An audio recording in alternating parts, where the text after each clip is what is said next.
ఇక్కడ ఈ ఫోటోలో కనిపించే పర్సన్ పేరు Mohammed bin Salman, Saudi Arabia crown prince. ఇప్పుడు ఇతని గురించి ఎందుకు చెప్తాను అనుకుంటున్నారా? ఎందుకంటే సంవత్సరంలో 6 నెలలు ఫినిష్ అయ్యేలోగానే దాదాపు 110 మందిని పబ్లిక్లో ఎగ్జిక్యూట్ చేయించారు. అంటే మిడీవల్ టైమ్స్లో పనిష్మెంట్ ఇచ్చినట్టు అనమాట. డెత్ పెనాల్టీ ప్రతి దేశంలోనే ఉంటుంది. ఎలా ఉంటుంది? ఊరికమ్మారికి ఇచ్చడం దగ్గర నుంచి డిఫరెంట్వి. కానీ ఇక్కడ మాత్రం క్వైట్ డిఫరెంట్, చాలా బ్రూటల్గా ఉంటుంది. అది కూడా పబ్లిక్ అందరూ చూస్తుండగా. నాట్ ఓన్లీ సౌదీ అరేబియా, నేను చెప్పేది హోల్ మిడిల్ ఈస్ట్ అంతా, including Qatar, Kuwait, Yemen and next Iran, మొత్తం ఇవన్నీ కంబైన్ చేసి అక్కడ అన్ని దిక్కుల్లో కూడా చట్టాలు ఇలాగే ఉంటాయి ఇంచుమించు. ఏదైనా డ్రగ్స్ క్యారీ చేసిన ఎయిర్పోర్ట్స్లో దొరికినా వేరే ఏమైనా కావచ్చు. సో అందుకనే జస్ట్ అక్కడికి ట్రావెల్ చేయాలంటే కైండ్ ఆఫ్ ఫియర్ అనేది ఉంటుంది చాలా మందికి. ఏదైనా అనుకోకుండా ఎందులో అన్న ఇరుక్కున్నా సరే లైఫ్ మొత్తం అక్కడే ఎండ్ అయిపోయే ఛాన్స్ ఉంటుంది. కాబట్టి ఇక్కడ ఈరోజు మనం మాట్లాడుకునే స్టోరీ ఇంచుమించు ఇలాంటిదే. పేరు నిమిషప్రియ. కేరళ నుంచి యెమెన్ వెళ్ళింది నర్సుగా పనిచేయడానికి. ఎవెన్చువల్గా కొన్నాళ్ళు అయిన తర్వాత 2017లోనో ఇప్పుడు వాళ్ళ ఫ్రెండ్తో కలిపి మహమ్మద్ ఆర్ సంథింగ్ ఒక క్లినిక్ స్టార్ట్ చేద్దామని చెప్పి కిక్ స్టార్ట్ చేశారు. అంతా సరిగ్గా జరుగుతుంది. ఈలోగా వాళ్ళిద్దరికి డిఫరెన్సెస్ రావడం అండ్ అతను తన పాస్పోర్ట్ తీసుకోవడం, ఇలా వీళ్ళిద్దరి మధ్య జరిగిన టగ్ ఆఫ్ వార్లో అతను చనిపోయాడు. చనిపోయిన తర్వాత తిని పోలీసులు కస్టడీలోకి తీసుకుని కోర్టులోకి తీసుకెళ్ళడం, అదైన తర్వాత తినే ఎక్యూజ్ అని చెప్పి క్లియర్ కట్గా అక్కడ విజువల్ ఎవిడెన్స్ మొత్తం అన్ని దొరకడం. అండ్ అక్కడ కోర్టు తనకి విధించిన శిక్ష ఏంటంటే డెత్ పెనాల్టీ, అంటే ఉరి శిక్ష. లాస్ట్ 7 years నుంచి తన యెమెన్ సెంట్రల్ ప్రిజన్లో ఉంది. తనకి విధించిన శిక్ష ఏదైతే ఉందో ఈ ఉరి శిక్ష కరెక్ట్గా 16వ తారీఖు జూలై, అంటే దాదాపు ఈ రోజు ప్రొసీడ్ చేయాలని చెప్పి మొత్తం అంతా ఫ్రేమ్వర్క్ జరుగుతుంది. లాస్ట్ మూమెంట్లో ఇండియన్ గవర్నమెంట్ అన్అఫీషియల్గా ఇంటర్వ్యూన్ అయింది.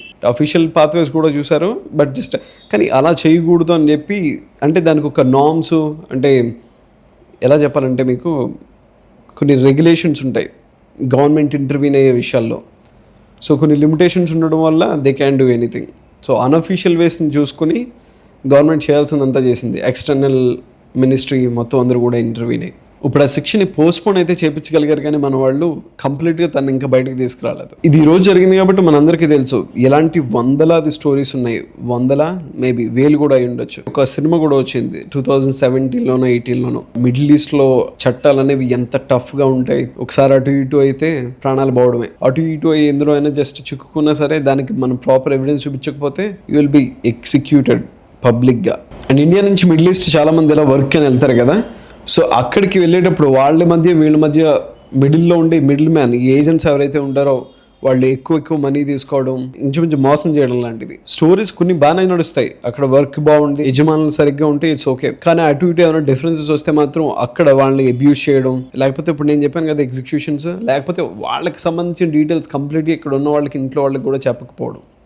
చాలామంది చనిపోయిన సంవత్సరాల తర్వాత వాళ్ళ ఆచూకీ ఏంటంటే దే ఆర్ డెడ్. లేట్ అవర్డ్స్ తెలిసింది. సో అంత బ్రూటల్గా ఉంటుంది.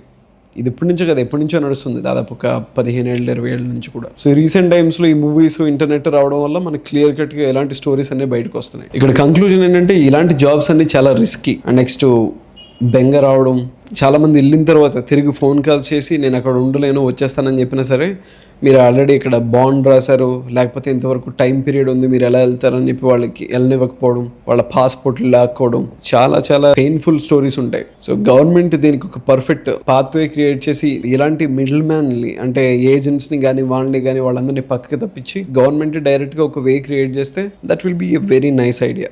మ్యూచువల్ అండర్స్టాండింగ్ ఉంటుంది. గవర్నమెంట్ ఏమైనా పని వస్తే డైరెక్ట్గా ఎంబసీ నుంచే వాళ్ళు ఇంటర్వ్యూన్ అవుతారు కాబట్టి అలాంటి ఇష్యూ కూడా ఉండదు.